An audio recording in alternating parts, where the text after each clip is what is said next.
Thank you for the introduction, Eleni.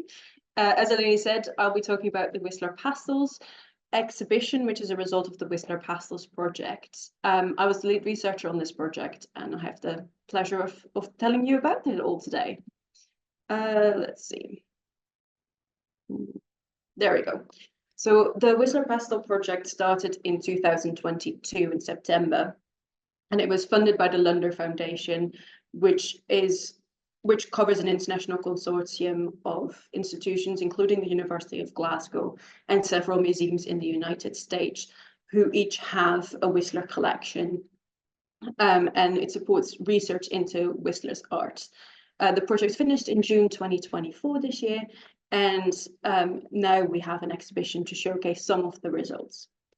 The project focused on understanding an understudied area of Whistler's work, his pastels. His oils and his watercolors and his etchings and lithographs have been part of research more recently, but his pastels hadn't yet been subject to research to the same extent.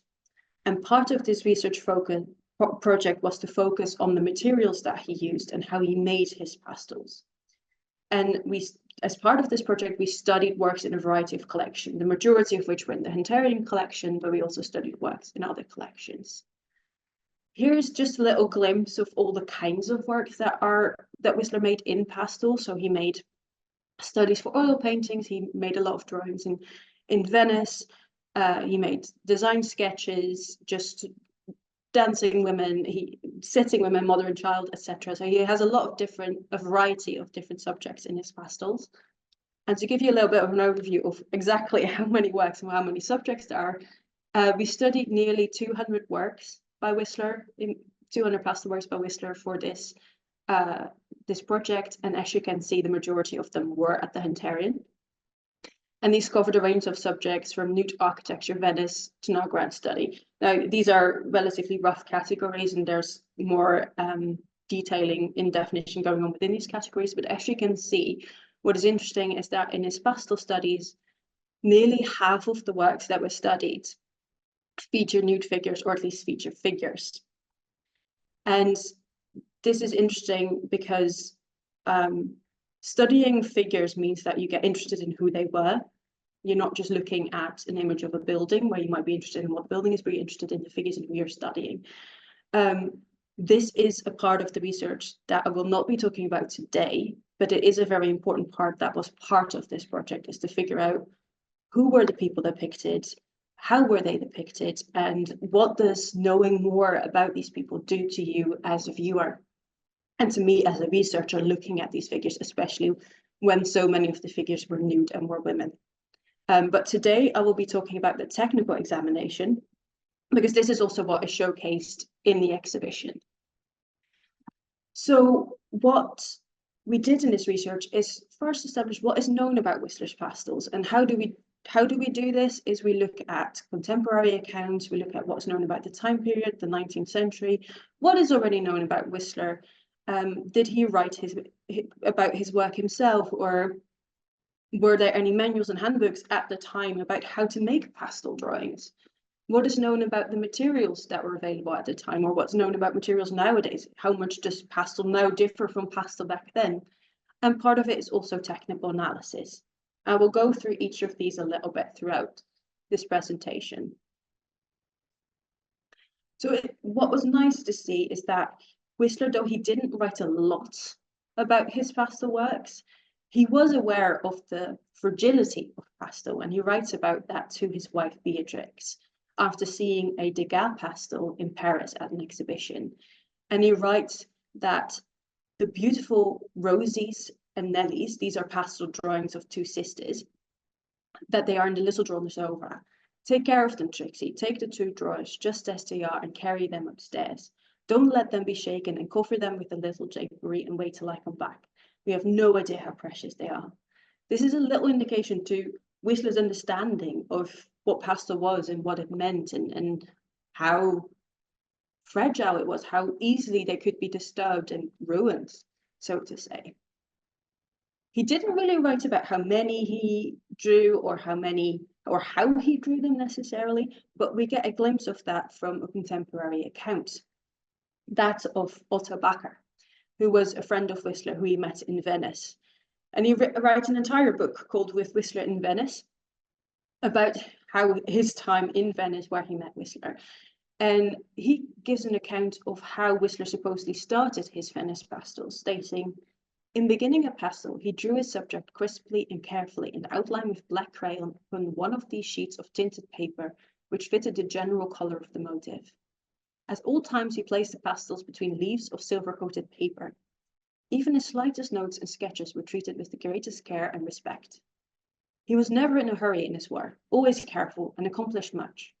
Some motifs were finished at one setting, but more often he made only the crayon outline, charming in its effect, leaving the unfinished sketch for days at its most fascinating point to be filled in later with the pastels." It is very interesting to read this and read someone's first-hand account of how Whistler worked with pastels, and then to try and see if we can find evidence of this approach in the actual drawings. And how we do that is by looking with technical examination. Technical examination is a sort of a group verb, an umbrella term for different techniques that are used to look at works. And it starts off by just looking with the naked eye at a lot of the works, trying to see what's going on, how are they made, what can we see immediately. But then sometimes our eye is not enough, and we look at the pastels in different light sources. We use UV light, which can highlight some pigments, which can show fibers better in the paper. We look with infrared reflectography, which allows to go through some of the colors and show more of the drawing in the paper, in the final work. And we use raking light, which involves viewing a work lit up from the side, so you can see the relief of the drawing. In this, we make use of essentially a lot of the light spectrum. What we also do is we use magnification. So we put the work underneath the microscope and see what can we see if we look in greater detail. And what we do is elemental analysis. In this case, we use the technique called X-ray fluorescence to try and understand what pigments were used in the pastel crayons. We also use the technique called RTI, reflectance transformation imaging, which allows again for the imaging of the relief of a certain area of the pastel. To start off with, we looked at the paper, Whistler and paper. Why is paper important to this research? Now, that's a very simple one. Whistler drew all of his pastels on paper, but never covered the entire page, meaning that the paper is always visible in the work. And the tone of the paper is very important to the final work. Additionally, there's records of him being very particular about the paper that he used for his etchings and his lithographs. He was always looking for a specific kind of paper with certain qualities. He was looking for specific tones in his pastels, which raised questions. Would he use a similar approach for picking paper for his pastels? Did he have a preference for a certain color, for a certain type of paper? And what do we know about the paper that he used for his pastel drawings from records?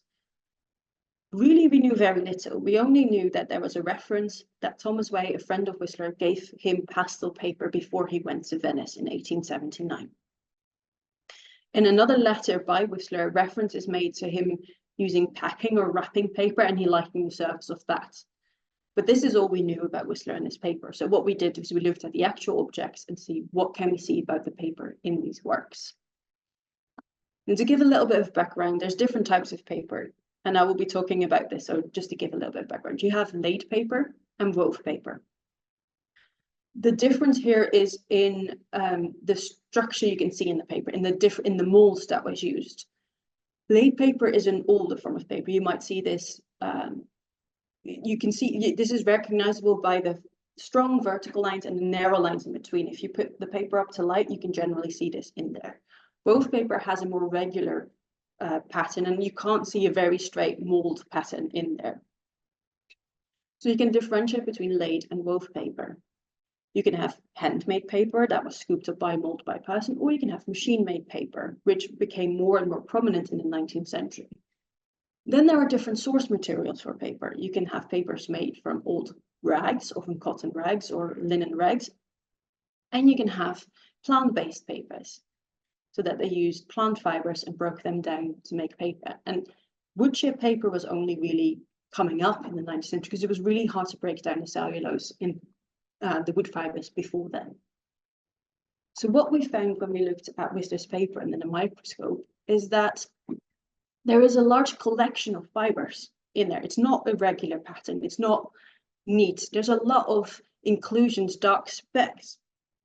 Just to give you an example, there's a coarse fiber sample here, like a chip. There's a dark inclusion here and here.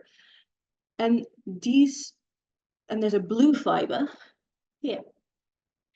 And these little indications show us that the paper he used wasn't very high quality.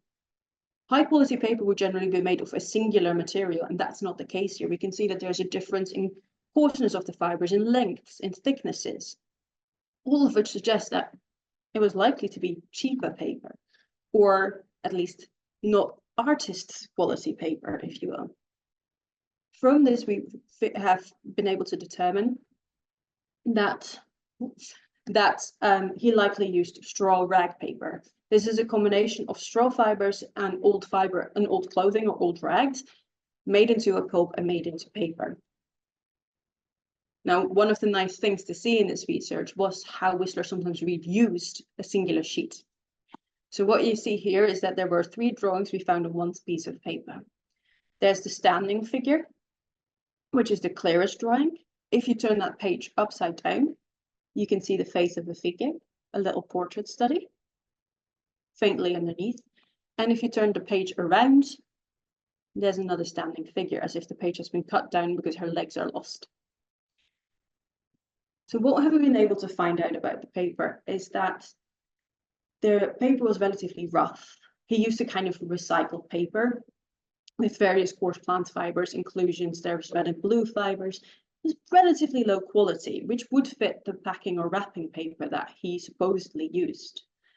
However, we have also come across some higher quality papers, mainly in his Venice pastels, which could be an indication that the paper that Thomas Way gave him might have been of higher quality and that he used these when he was in Venice. And also, he used and reused his sheets of paper, sometimes for several drawings, sometimes erasing one drawing and covering it by another. We also looked at the pigments and what pastel is. To give a little bit of background, pastel is a dry medium. You can just use it as a crayon. We've all used crayons before, probably in our lives. And a pastel is based up of a pigment with a chalk or a clay and a gum. Gum is the binder to make sure that the stick stays together. There's a variety in hard and soft pastels, and this has to do with how much pressure you have to apply or how easily the medium gets stuck on paper. Hard pastels have more binder in them, making them harder literally, and it means that they leave less of a mark on the page with less pressure. A soft pastel, you have to apply very little pressure to get a strong mark on the paper. It was used as a sketching medium traditionally, and in the 18th century saw it uprise as a portrait medium. But early 19th century kind of lost a little bit of focus, always used as a sketching medium, not so much as a pure art form anymore. However, in the late 19th century, it saw an uprise again in the use of pastel. What we've been able to find out about Whistler's pastels using the elemental technique X-ray fluorescence is we've been able to identify some of the pigments that he used. So we know that he used chrome yellow and likely an iron oxide, although we weren't able to fully confirm this due to the presence of iron in the paper itself. He used chrome orange, vermilion red. For pink, it was likely a vermilion pigment mixed with a white pigment. In pastel, you cannot mix 2 pastel colors to create different tones. Each stick has to be its own color. So therefore, pinks and purples need to be made up of different pigments, although there are some purple pigments. But in this case, we see that the purple was likely a mixture of blue and red, potentially vermilion with another blue. We also looked at how did he then apply the pastel to the paper. And we can see throughout his career a variety of pastel application. So here, just to start talking about different techniques he might have used, different types of strokes he used in creating his pastels. So in the drawing on the left, you can see that there's very fine detail in the background, but also in some of the drapery, in the colors on the robe that's hanging over the back of the sofa.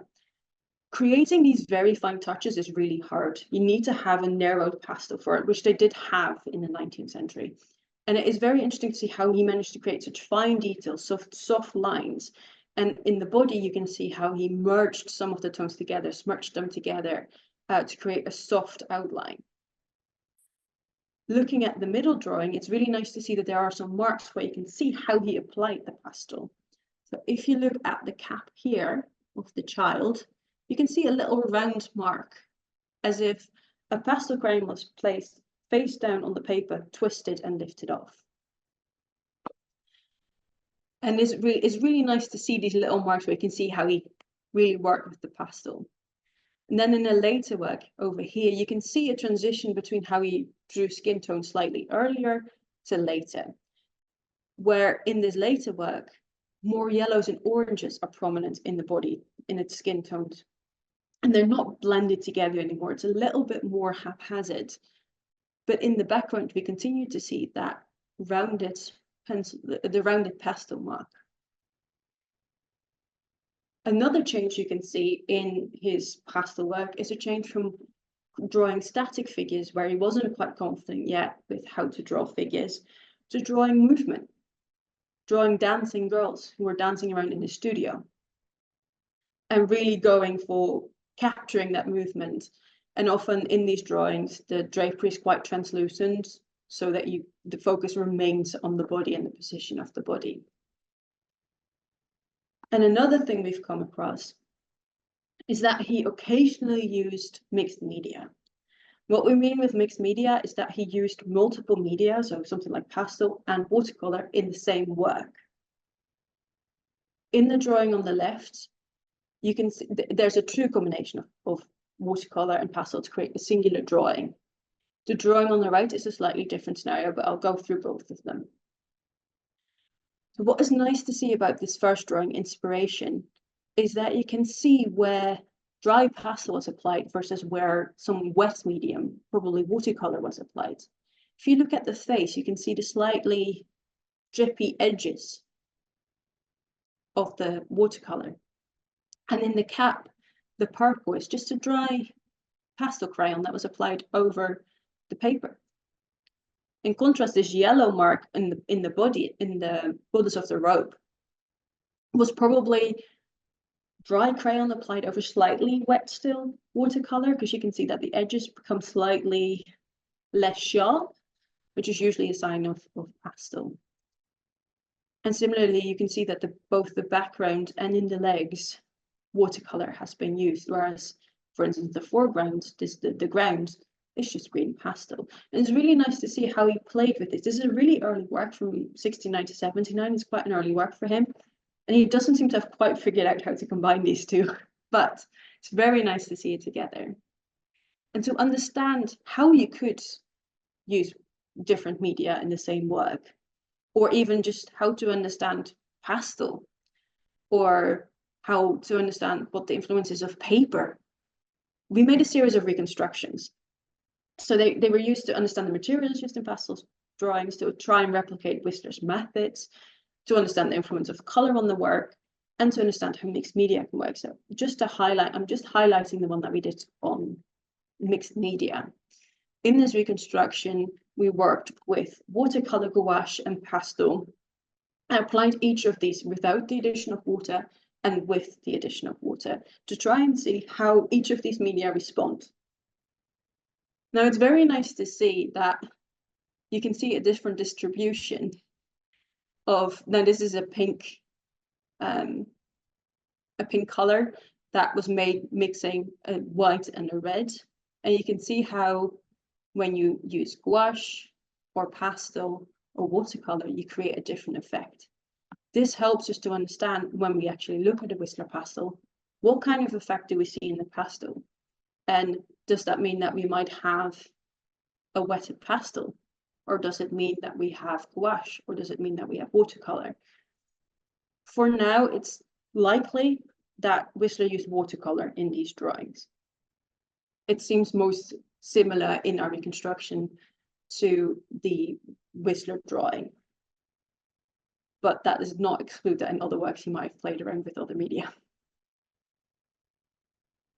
This drawing and watercolor is quite interesting because it allows us to question or wonder about how to date these works. A lot of Whistler's pastel drawings have been dated based on style, but also based on the signature.